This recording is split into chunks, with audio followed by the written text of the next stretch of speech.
وصحبه ومن والاه. أما بعد. First of all, let me just say that it's an honor for me to be here tonight. And I was not expecting to say anything, but I think that since I've been put on the spot by Sheikh Yasir, there's some things that I think are important for us to contemplate.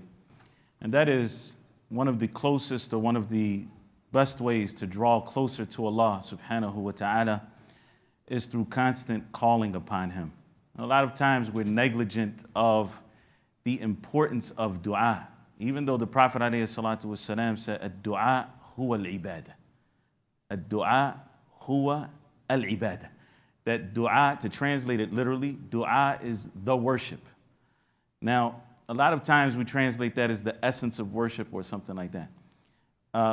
But we all speak English. And what does it mean when you say so-and-so, like Sheikh Omar, is the man? What does that mean? That means that he embodies all of those qualities of manhood. Ad-du'a huwa al-ibadah is to show you how important dua is in establishing your relationship of servitude with Allah subhanahu wa ta'ala, that you call upon Him and you show Allah subhanahu wa ta'ala that you're truly depending upon Him.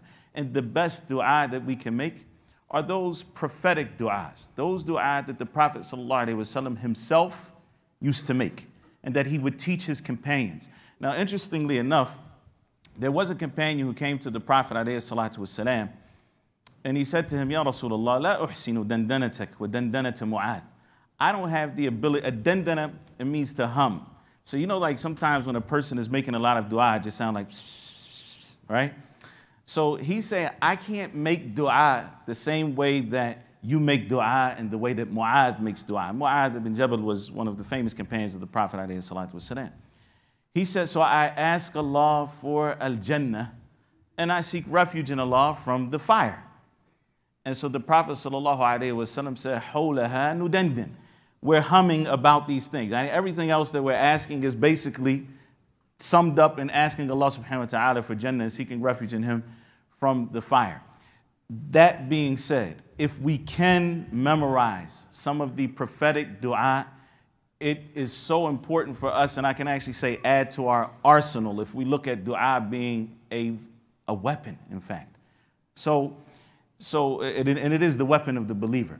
There's a dua that the Prophet ﷺ taught one of his famous companions, and that's the dua that I'd like to go over tonight very briefly. And that companion was Sa'd ibn Abi Waqqas, radiyallahu ta'ala anhu, who was one of the, how many that were promised with Jannah? One of the 10 that were promised Jannah, Sa'd ibn Abi Waqqas. And he said that the Prophet ﷺ used to teach us this dua and that we should say it dubara salawat. Now, dubara salawat, it means at the end of prayer. And some may interpret it to mean after prayer, but the correct interpretation, inshallah, is that it is before the taslim and after you've done a tashahud and salah ala nabi alayhi salatu wassalam. So this is the place where the Prophet ﷺ would make this dua, and he taught Sa'd ibn Abi Waqqas to make this dua. And in some of the narrations of Sahih al-Bukhari, Sa'd used to teach his children this dua the way that one would learn how to write. The way that, so they used to have what are known as katatib, right? So they would go and teach the children how to write. And that takes a lot of care, correct? I mean, you don't just let somebody go. So they were saying that Sa'd used to teach them this dua, his own children, the same way that one would teach, the same way that one would learn how to write. And this dua that the Prophet ﷺ would make at the end of salah is as follows. Allahumma inni a'udhu bika min al-jubn wa a'udhu bika min al-bukhl wa a'udhu bika an uradda ila ardhil al-umr wa a'udhu bika min fitnati ad-dunya wa adhab al-qabr. It's collected by Imam al-Bukhari. So these are 5 things that the Prophet ﷺ sought refuge in Allah subhanahu wa ta'ala from. And as you know, a lot of dua, the Prophet ﷺ is asking Allah for something. There are another set of dua where the Prophet ﷺ is seeking refuge in Allah Azza wa Jal from something. That is, that these qualities are not qualities that we should have as believers, or that we are seeking Allah subhanahu wa ta'ala's protection from something happening to us. So there are 5 things here. The first of them, the Prophet sallallahu alaihi wasallam says, Allahumma inni a'udhu bika min al-jubn. Oh Allah, I seek refuge in you from cowardice. I seek refuge in you from cowardice. Wallahi, wallahi. We are so much in need of making this dua because it is cowardice that may prevent us from worshiping Allah subhanahu wa ta'ala when times are difficult, right? So many people don't pray at work. Why don't pray at work? Somebody's gonna kill them because they pray at work? No, they just don't want to be looked at funny. I don't want people looking at me funny. Or I don't want to. That is a feeling that prevents you from doing something that is an obligation in your deen. And that is the result of cowardice. And we can't sit up and we can't sugarcoat it and look at it any other kind of way. We have to seek refuge in Allah subhanahu wa ta'ala from cowardice. That cowardice that is going to prevent us from doing our obligations. Now, mind you, and I don't want to go into a lot of detail, if a person is in a situation where they're going to be harmed physically, or some harm is going to come to them or their property because they are praying, then that's a whole different scenario that deserves its own fatwa and things like this. But what I'm talking about is in general, that which would prevent us from doing that which is an obligation upon us is from cowardice. We have to seek refuge in Allah subhanahu wa ta'ala from that. And our Prophet alayhi salatu wasalam taught his companions this. And because of them memorizing this dua and passing it on to their children, we are here today learning this dua. We seek refuge in Allah from al-jubn. The second thing is, وَأَعُوذُ بِكَ مِنَ الْبُخْلِ. I seek refuge in you from stinginess or being miserly. And this is also not from the qualities of the believers. Believers are generous because they know that what they give for Allah subhanahu wa ta'ala, they will get it back multiple times over. And so a believer is kareem, right? A believer is generous and not stingy. Doesn't withhold, number one, what is obligation upon him, whether that is zakat or whether that is taking care of his children or taking care of his parents in certain scenarios. All of these are things that a believer should do, and he avoids being miserly. وَأَعُوذُ بِكَ مِنَ الْبُخْلِ. The Prophet ﷺ goes on to say, وَأَعُوذُ بِكَ مِنْ أَنْ أُرَدَّ إِلَىٰ أَرْضَ لِلْعُمُرِ. And I seek refuge in you from being returned to a decrepit state. To a person, as Allah subhanahu wa ta'ala says, وَمَن نُعَمِّرْهُ نُنَكِّسْهُ فِي الْخَلْقِ. Right?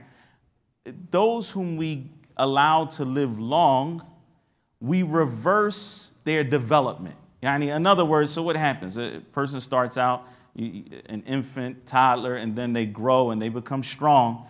And then what happens? You reach a certain peak, and then the development begins to reverse. You get weaker and weaker and weaker. Ardhil al-umr is the worst of one's lifespan. So that's when a person gets to the point of senility and being at a decrepit old state, to the point that they cannot care for themselves any longer. Perhaps they cannot clean themselves. They become a burden on their families. The Prophet ﷺ sought refuge in Allah from getting back to that state. Now, why do you think that is? Is there something wrong with growing old? There's something wrong when you can no longer fulfill your purpose in life. Allah subhanahu wa ta'ala created us to be worshipers. And when a person gets to the state in life where they can no longer worship Allah subhanahu wa ta'ala, then they fulfilled their time on earth. And so the Prophet ﷺ sought refuge in Allah from getting to a point where he would not be a worshiper of Allah subhanahu wa ta'ala any longer, where his existence served no real meaning in terms of worship of Allah subhanahu wa ta'ala, and where it became a burden upon others. So the Prophet ﷺ taught us to seek refuge in Allah from this. And then the Prophet ﷺ says, وَأَعُوذُ بِكَ مِنْ فِتْنَةِ الدُّنْيَا. And I seek refuge in you from the temptations of this dunya. And fitnat dunya is a comprehensive term. It's so many things. But we all know that there are distractions in this life that take us away from our main purpose and our main focus. And so we seek refuge in Allah subhanahu wa ta'ala from those things. And that in and of itself could be a khutbah. I mean, just talking about a'udhu bika min fitnat ad-dunya. Wa adhab al-qabr, the Prophet sallallahu alaihi wasallam says, and from the punishment or the torment of the grave, the torment of the grave. And that is that once a person dies, his hereafter begins. Right? So now there's a difference between Yawm al-Qiyamah and the hereafter. Yawm al-Qiyamah being the time when all of the souls are resurrected, and then they stand before Allah subhanahu wa ta'ala, and there's an account, and they are judged. But once an individual dies, qamat qiyamatuhu, and his hereafter begins at that point. And it is a different stage of life. And that qabr may be a rawda min riyad al-jannah, it may be a garden from the gardens of paradise. And we ask Allah subhanahu wa ta'ala to make our graves spacious and to make them gardens from the gardens of paradise. Or it may be, waliyadu billah, a pit from the pits of the hellfire. And how that is beyond the comprehension of man. Our intellects stop at a certain point. We also need to understand this as Muslims, that we accept what comes to us from revelation, from the Quran and from the Sunnah of our Messenger, alayhi salatu wasalam. And the Prophet sallallahu alaihi wasallam taught us about fitnat al-qabr, and he taught us about adhab al-qabr, that there is a test that happens after a person dies, that a person is asked, who is your Lord? And what is your deen? Who is your messenger? Alayhi salatu wasalam. And we believe this even though we don't understand how that is. And again, this is very important for the methodology of the Muslim to recognize certain things. You know, if we look at our senses, for example, you can see. You can see fairly well. What's on the other side of this? What do you see beyond this wall right here? Nothing. Why? Because there's something that is impeding your vision. Even though you have the ability to see, you can see well. And even if that was the case, and even though you may see well, your sight has a certain limit and then it stops. Your ability to hear has a certain limit and then it stops. Correct? There's bound. Why is it that some of us believe that our intellects don't have any boundaries, that I can just understand everything? And it's okay. We believe it, and we know that it is a reality, and we can understand part of it, and there are parts that are unseen that we do not know about. And this is our Prophet ﷺ teaching us to seek refuge in Allah subhanahu wa ta'ala from the torment of the grave. And so this dua is a dua that we should memorize. Again, it can be studied in a lot more detail, but these are 5 things that the Prophet ﷺ sought refuge in Allah subhanahu wa ta'ala from, and I hope that this will be an encouragement for all of you to learn this dua the same way that Sa'd, who heard it from the Prophet ﷺ, used to teach his children this dua. And all of you should take this dua and teach your children. Teach your children, because everyone who you teach this dua, if you teach your children this dua, you'll get the reward that they get for making this dua. I'll end with a story. In Ramadan, I was in Medina. I was listening to Ida'atul Quran al-Kareem, which is the radio station where they play Quran and other beneficial Islamic things throughout the day. And subhanAllah, there was a story about a famous da'iyah. He called to Islam, he was knowledgeable, and everybody in the school knew him. But he always taught first grade. So there was a new principal who came in, and he switched his schedule. And he put him in the higher grades because he's a sheikh. Why is he teaching, kids 5 and 6 years old or 6 and 7 years old? I mean, it's kind of like if you take a professor in, calculus or something like this, and you put him in the first grade and he's teaching basic arithmetic. It's like, that's not a good use of our resources, right? So a new principal came in and he moved him to the higher grades. And so the sheikh began to cry. And he goes to the principal. He says, why did you change my schedule? He said, you're a sheikh and you're supposed to be, teaching the higher levels. And he said, He said, no, put me back in the first grade. He said, you've taken away from me the ability to be the first one to teach them how to make wudu, to be the first one to teach them how to pray, to be the first one to teach them about Allah subhanahu wa ta'ala, such that they would learn he said, I want every salat that they ever make for the rest of their life. I want the reward for that. And that was his intention. So I'm saying, take this dua, teach it to those who are around you, your spouses, your children and your family. That dua again is, Allahumma inni a'udhu bika min al-jubn, wa a'udhu bika min al-bukhl, wa a'udhu bika min an uradda ila ardi lil-umr, wa a'udhu bika min fitnati ad-dunya wa adhab al-qabr. Wallahu a'lam, wa sallallahu wa sallam wa barak ala nabiyyina Muhammad. لا خلاص. شيخنا. جزاكم الله خير.